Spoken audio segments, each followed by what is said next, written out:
پختو زمونږ شان دی مونږ پښتانیو پر وطن ځان قربان دی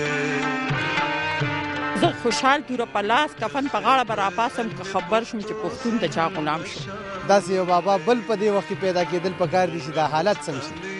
خدائی خدمتگار تحریک کے بانی باچا خان اور ان کے فرزند خان عبدالولی خان نے اپنی ساری زندگی فلسفہ عدم تشدد کے پرچار کے لیے وقف کیے رکھی اور پوری دنیا کو امن کا پیغام دیا۔ بر صغیر کے اس عظیم سیاستدان نے پختون قوم کے حقوق کے لیے آواز بلند کی۔ آئین کی بالادستی اور صوبائی خود مختاری ان کی سیاست کا محور تھی۔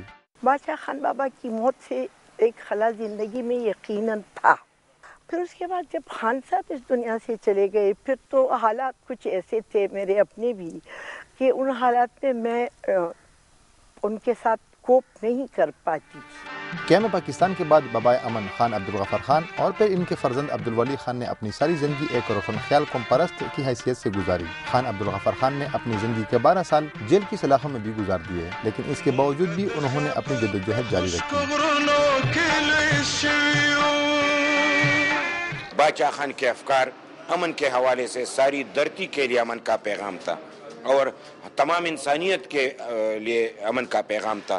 اور اسی دن، اسی برسی کے دن ہمیں امن کو یاد رکھنا ہے، عدم تشدد کو یاد رکھنا ہے اور اپنی قوم کے مستقبل کو سنوارنے کے لیے صبر آزما جدوجہد کرنا ہے. پختونوں کو اندھیروں سے نکالنے اور انہیں بشعور قوم کی حیثیت سے دیکھنا چاہتے تھے. اس جدوجہد کے دوران ان پر غداری جیسے الزامات بھی لگائے گئے، تاہم انہوں نے اپنی اصولی سیاست اور نظریات پر کبھی سودے بازی نہیں کی. یہی وجہ ہے کہ آج بھی ان کے پیروکار نہایت عقیدت و احترام سے اپنے رہنماؤں کی برسی مناتے ہیں. آج پختون خطہ جس مشکلات و مصائب سے دوچار ہے، اس میں ایک بار پھر خدائی خدمتگار کا فلسفہ عدم تشدد کو اجاگر کرنے کی ضرورت ہے تاکہ بے چینی اور امن و امان کی ابتر صورتحال کو بہتر کیا جا سکے.